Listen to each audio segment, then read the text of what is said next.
पांचों तत्वों पर तुम्हारा अधिकार हो जाएगा। ये जो 5 तत्व है, जल, पृथ्वी, वायु, अग्नि, आकाश, इनसे परिवर्तन होने वाला है और इस पर तुम्हारा अधिकार हो जाएगा।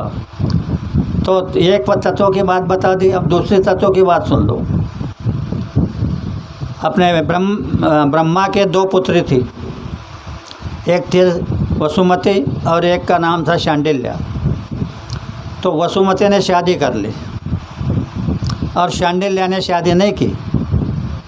कहने लगी कि मैं भगवान की सेवा करूँगी। सवेरे 4 बजे उठ करके नदी पर जाती थी, नहा करके आती थी, 9 बजे तक घंटी हिलाती थी। रात को भी पूजा पाठ करने का 10 बजे तक घंटी हिलाती थी। अब इन दोनों के कुटिया गांव के बाहर थी और बीच में दरवाज़ा था गांव का। कुछ दिन बीत गए, अचानक वहाँ आग लग गई। तो ये शांडिल्य की कुटी जल गई, वसुमती की बच गई। तो शांडिल्य क्रोधित हो गई, प्रभु ये कौन सी लीला है तेरी? मैं दिन रात तेरी पूजा कर रही हूँ, मेरी कुटी जल गई और ये अपने बच्चों के लिए झूठ भी बोलती, धोखा भी देती, बेईमानी भी करती, इसकी कुटी बच गई। तब नारद का आना जाना था। नारद आ गए, आओ भगत किया, पैर गिर पखारे, कहने लगे कि मुनिवर मेरे सवाल का जवाब दो। बोले क्या है बहन? बोले मैं दिन रात प्रभु का भजन करती हूँ। सवेरे 4 बजे उठ करके नदी पर जाती, वहाँ से आती 9 बजे तक पूजा करती हूँ। शाम को भी वैसे ही 10 बजे तक पूजा करती हूँ। ये चोरी करती, बेईमानी करती, धोखा देती अपने बच्चों के लिए। तो मेरी कुटी जल गई, लेकिन अगल बगल थी और ये कुटी बच गई। ये कौन सा कानून है? तब नारद जी कहने लगे, बोले बहन कानून को तो तुमने पहले ही ठुकरा दिया कि नारी के लिए पति परमेश्वर होते हैं। तो तुमने शादी ही नहीं की तो तुम्हारा परमेश्वर कहाँ है? ऐसे जवाब दिया। तब शांडिल्य कहने लगी, बोले मुनिवर अब मैं क्या करूं? कहाँ कि देखो तुम सवेरे नदी पर जाती हो, वापस आओगी, रास्ते में आते समय जिस आदमी पर तुम्हारी नज़र पड़ जाएगी उसको पति मान लेना। शांडिल्य सवेरे 4 बजे नदी पर गई, उधर से वापस आ रही थी। उस गांव में एक महारोगी था, बीमारी को उबक गया था, लुढ़कते लुढ़कते नदी में प्राण देने के लिए जा रहा था। उस पर शांडिल्य की नज़र पड़ गई। तो शांडिल्य ने कहा, तुम मेरे पति हो, तुम मेरे पति हो, तुम मेरे पति हो। उसने कहा, अरे तुमने मेरे को देखा? बोले बहुत अच्छी तरह देखा, क्योंकि नारद का वचन था। उठाया कंधे पर, ले गई घर, नहलाया धुलाया, कपड़े बनाए, बड़ी अच्छी तरह सेवा करने लगी। कुछ दिन के बाद वह कहने लगा कि मुझे शहर देखना है। अब लड़के ने उठाया कंधे पर, पूरा शहर घुमा करके आई। एक चौराहे पे खड़ी हो गई। अब वो चौराहा जो मार्केट थी वो वहाँ खड़ी हो गई। वो ऊपर था, ऊपर से वो देख रहा है, वो उसको मालूम क्या देख रहा है। तो उसने सामने की माड़ी पर एक औरत को देखा। उस औरत पर उसका मन जड़ गया। शांडिल्य घर आई, उसको उतारा, हाथ पैर धोने पानी दिया। बोले हाथ पैर धो लो और खाना खा लो। कहने लगा मैं खाना नहीं खाऊंगा। अब ये कहने लगे, बोले महाराज मेरी क्या भूल हो गई, मेरी क्या गलती हो गई जो तुम मेरे पे रूठ गए? नहीं, बोले तुम्हारे ऊपर में तुम मेरी गलती तुम्हारी से नहीं है, तुम्हारी गलती नहीं है। तो बोले क्यों नहीं खाना खा रहे हो? तो कहने लगे जो बात थी उसने बता दी कि तुम जब चौराहे पे खड़ी रही, सामने के महल पर एक नारी थी, उस पर मेरा मन जड़ गया। शांडिल्य जान गई वो राजवेश्या का महल था। शांडिल्य कहने लगे, बोले महाराज वहाँ तो रुपये की या तो अच्छे शरीर की ज़रूरत है, तुम्हारे पास तो शरीर नहीं, पैसा नहीं। बोले कोई बात नहीं।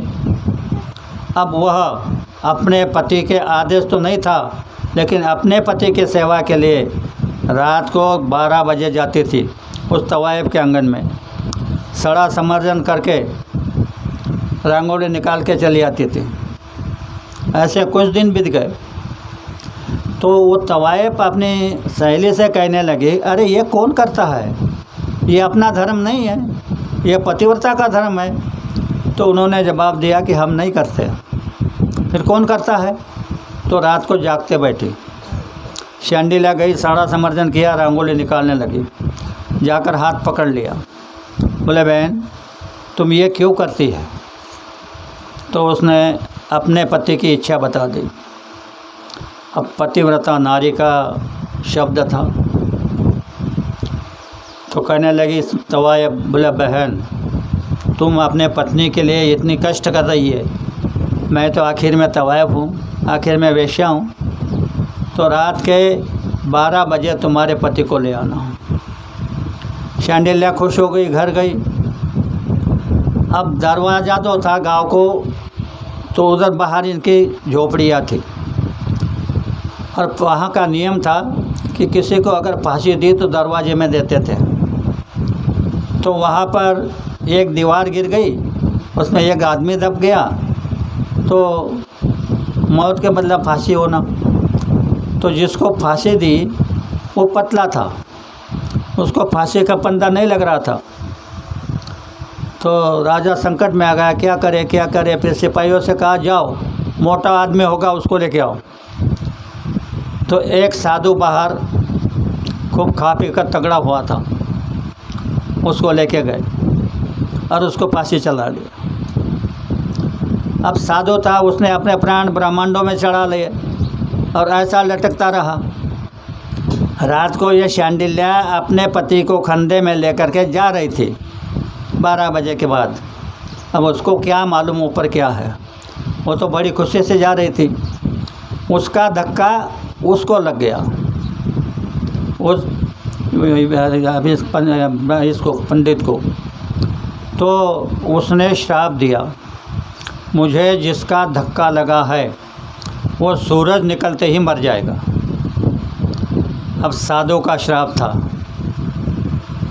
उसने उतार के रख दिया नीचे और पूछा क्या कहा?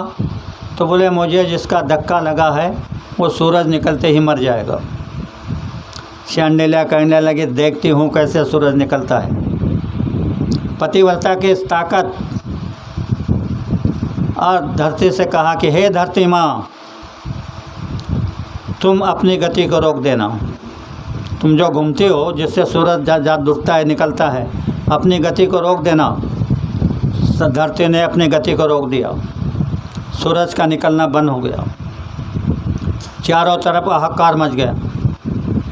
ऊपर के देवता नीचे उतर के आए, शांडिल्या से कहने लगे, तुम 1.25 प्रहर अपने पति को मरने दो, हम इनको बहुत सुंदर शरीर से उठा देंगे और तुमको धनवान बना देंगे। शांडिल्या ने कहा, नहीं, एक पल के लिए भी वैधव्य बर्दाश्त नहीं करूँगी। 5 मिनट तो दूर है। इधर पतिव्रता मानने को तैयार नहीं, उधर साधु का श्राप हटने को तैयार नहीं। देवता भी संकट में आ गए। तो क्या हुआ बहन, ध्यान से सुनो। ये जो तुम्हारे 5 दिन हैं, ये शांडिल्या के वैधव्य के तुमको 5 दिन बांट दिए हैं, इसलिए तुमको नियम का पालन करना जरूरी है। 5 दिन के लिए कोई भी बहन खाना नहीं बनाए और अपने परिवार को मत खिलाना, क्योंकि 5 दिन के लिए गंदा शरीर खून से निकलता है, शरीर में से गंदा खून निकलता है, और वो खून से अगर तुमने रोटी बनाई तो घर में तरह तरह की बीमारी लग जाए। आज जो हो रहा है कि बीमारियाँ लग रही है, बड़े बड़े अस्पतालों से मरीज़ वापस आ रहे हैं, मरीज़ डॉक्टर बता रहे हैं नाइलाज मरीज़ है, इसका इलाज नहीं होता है, ये इसका कारण है। तो हाथ जोड़ता हूँ आपको, 5 दिन के लिए कोई भी बहन खाना मत बनाना और अपने परिवार को मत खिलाना। कोई सुनाने को नहीं आएगा, बहुत सुनाएंगे, कीर्तन होगा, प्रवचन होगा, बहुत होगा, लेकिन ये बातें कोई सुनाने नहीं आएगा, क्योंकि ये किताबों में है ही नहीं। तो बहनों से अपील है, प्रार्थना है, इसकी पालना कर लेना। और मैं आपको बाबा जी के साक्षी में, बाबा जी हाजिर है, जहाँ सत्संग होता है वहाँ गुरु महाराज हाजिर नाजिर होते हैं। बाबा जी के हाजिर में तुमसे वादा करता हूँ, तुमने 6 महीने तक इसकी पालना कर ली तो तुम्हारा घर बार भी सुखी हो जाएगा और तुम्हारा गाँव भी सुखी हो जाएगा। बाकी नहीं, बाकी तुम कितनी भी चोरी बेईमानी करते रहो, कोई पूरा नहीं होगा।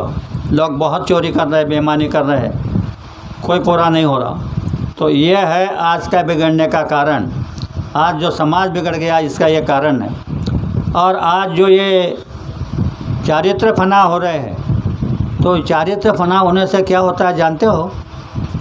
सुनो, कहा जाता है, महात्मा ने कहा, चारित्र फना ही होगा तब देश कैसे जिएगा। तुम्हारे घर की बात छोड़ दो, पूरा विश्व नहीं जीता रहेगा, मर जाएगा, चारित्र खराब हो जाएगा। तो और आज चारित्र कितने खराब हो रहे, तो समस्या कैसी होगी? नहीं विश्वास किसी का किस पर, पति का विश्वास पत्नी के ऊपर नहीं, पत्नी का विश्वास पति के ऊपर नहीं, बेटे का विश्वास बाप के ऊपर नहीं, बाप का विश्वास बेटे के ऊपर नहीं। इतने पवित्र रिश्ते तुमने ख़राब कर दिए। तो कहा कि ये बदनाम हो जाएगा। तो नहीं विश्वास किसी का किस पर, घुसखोरी होगी घर घर, घर घर में घुसखोरी करेंगे बच्चे। बेडर को अदब नहीं किसका, मनमानी ही करेगा तो देश कैसे जिएगा। आज ये हो रहा है। आज ईश्वर ने ये बना करके रखा कि बच्चा बेईमानी कर रहा है, अदब में नहीं कर रहा है। और आगे लिखा, पानी ही जल जाए तब कैसे। अभी जो तुम देख रहे कि उधर अभी तक पानी नहीं हुआ, इधर ज़्यादा हुआ, तो ये लिखा है पहले से कि पानी ही जल जाए तब कैसे, पंडित ही गलत करे तब कैसे। और जो पंडित जो लोगों को ज्ञान सिखाते हैं ज्ञान का, तो वो गलती करेंगे तो क्या होगा? पंडित ही गलत करे तो कैसे। राजा ही भक्ष्य भरे तब कैसे, राजा ही भक्ष्य भरने लग जाएगा, टैक्स के ऊपर टैक्स, टैक्स के ऊपर टैक्स, कोई किसी की परवाह नहीं। और साधु ही भोगी बने तो देश कैसा जिएगा। और ये तुम देख रहे चारों तरफ यही चल रहा है। तो तुम्हारा जीना बड़ा मुश्किल हो गया है, तुमको मालूम नहीं, तुम ख्वाब में हो। पता नहीं ईश्वर कब क्या कर देगा, कब धरती फट जाएगी, कब आसमां टूट जाएगा, इसका भरोसा नहीं। तो तुम कैसे बचोगे, कैसे चोरी बेईमानी कहाँ करोगे? तो हाथ जोड़ता हो बहनों से, ये तुम्हारी मुट्ठी में है, ये तुम्हारी मुट्ठी में है, तुम इसकी पालना करो। मैं दावे के साथ कहता हूँ, अगर तुम्हारा परिवार क्या पर तुम्हारे गांव की रक्षा नहीं हो जाएगी तो बाबा जी को बाबा जी मत कहना। बहनों, संडेला की बात बता रहा था, उसने माना नहीं भगवान के बात, देवताओं की बात को।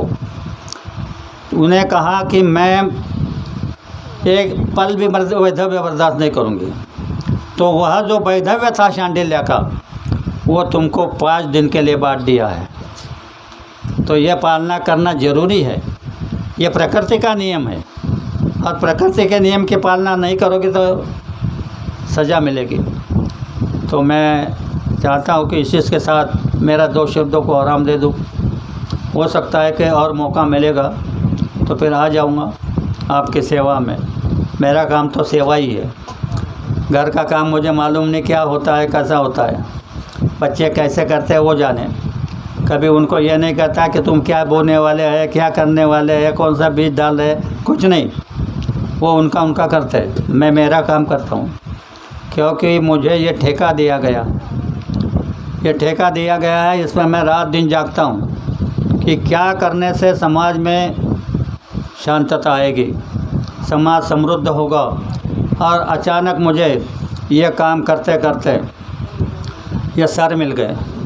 अभी जो सर ने बात की ना, ये मिल गए तो इनको भी मैंने कहा कि ऐसे ही बात करो कि लोगों को उसमें भला हो जाए। तो ये वैसे ही बात करने लगे और ये तुम्हारा भला करने का ये भी कार्यक्रम कर रहे हैं। तो इसी के साथ साथ मेरे 2 शब्दों को विराम देता हूँ। भूल चुकी माफ़ी चाहता हूँ। आप सबको बड़े प्रेम के साथ जय गुरुदेव। वो लड़की कहाँ रहती है जिसको बात? हाँ, तिकडच्या गली ते काय बरं मला हां हां बरं बरं। जय गुरुदेव, मुझे जल्दी से मालूम नहीं हुआ। कि उसको लकवा काट गया है, नहीं तो मैं उसका इलाज कर देता। जय गुरु। जय गुरुदेव।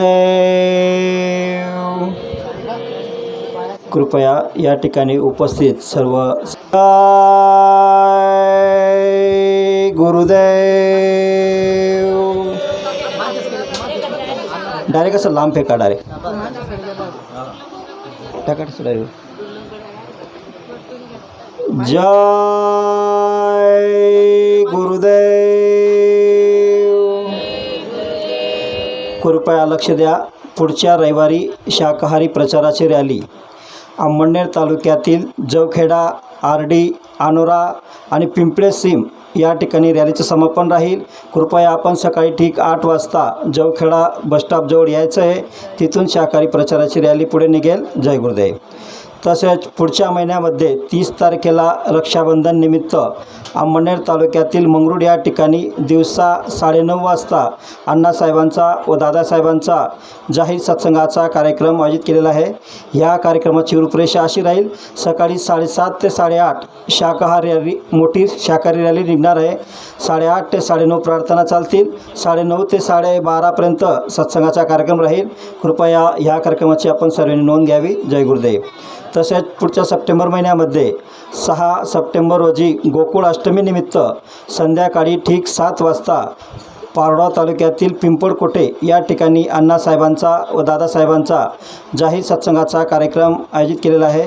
त्यानंतर दुसऱ्या दिवशी म्हणजे 7 सप्टेंबर रोजी गोपाळ कालानिमित्त शिरपूर तालुक्यातील घोडीसगाव या ठिकाणी सकाळी 9 वाजता अण्णासाहेबांचा व दादासाहेबांचा जाहीर सत्संगाचा कार्यक्रम आयोजित केलेला आहे। कृपया आपण या सर्व कार्यक्रमांची नोंद घ्यावी। जय गुरुदेव। आता सर्वांनी सामुदायिक आरती म्हणूया। जय गुरुदेव। आता कोळंबा संघातून आलेले माननीय खंडूभाऊ आपल्यासमोर एक राष्ट्रवंदना म्हणतील, नंतर आरती होईल। जय गुरुदेव। बिट्टू माईक घेऊन घे।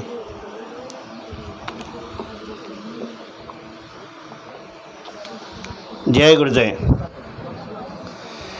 हे तन मन धन से सदा सुखी हो, भारत देश हमारा, सभी धर्म और पंथ पक्ष को दिल से रहे प्यारा। विजयी हो, विजयी हो, विजयी हो, भारत देश हमारा। निर्भय हो यह देश की माता, मंगल कीर्ति कराने, सत्यशील और निर्मल मन से वीरों को उपजाने। सद्गुणी हो यह देश की जनता, जीवन सुख सजवाने। रंग राव पंडित भिखारी, सबको सुख दिलवाने। विजयी हो, विजयी हो,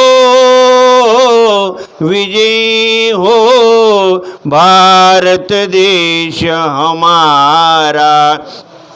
स्पृश्य हटे यह सारा, देश कलंक मिटाने। सबके मन कर्तव्यशील हो, धन उद्योग बढ़ाने। सबका हो विश्वास प्रभु पर, अपनी शक्ति बढ़ाने। ब्रह्मचर्य आत्मदैवी गुण घर घर में प्रगटाने। सारा भारत रहे सिपाही, शत्रु को दहशाने। तुकड्या दास कहे स्फूर्ति हो सबको भक्ति कराने। विजयी हो विजयी हो विजयी हो भारत देश हमारा। तन मन धन से सदा सुखी हो भारत देश हमारा। भारत देश हमारा। जय गुरुदेव जय गुरुदेव। जय गुरुदेव। कृपया सभी लोग ध्यान से सुने। जब कभी ऐसा मौका आता है तो संतों का दर्शन, राजा का दर्शन और महात्मा का दर्शन खाली हाथ नहीं किया जाता है। मैं यह नहीं कहता हूँ कि तुम्हारे घर के सारी संपत्ति गुरु महाराज के आगे डाल दो, लेकिन सेवा का प्रधान बनाया है, कलयुग में सेवा प्रधान रखी है, तो इसको आप जो आपकी इच्छा होगी वो दर्शन सेवा डाल करके आप देखना, तुम्हारे घर में 6 महीने के अंदर क्या होता है, क्या परिवर्तन होता है, ये आपको मालूम हो जाएगा। अभी आरती होगी और आरती के बाद प्रसाद वितरण होगा।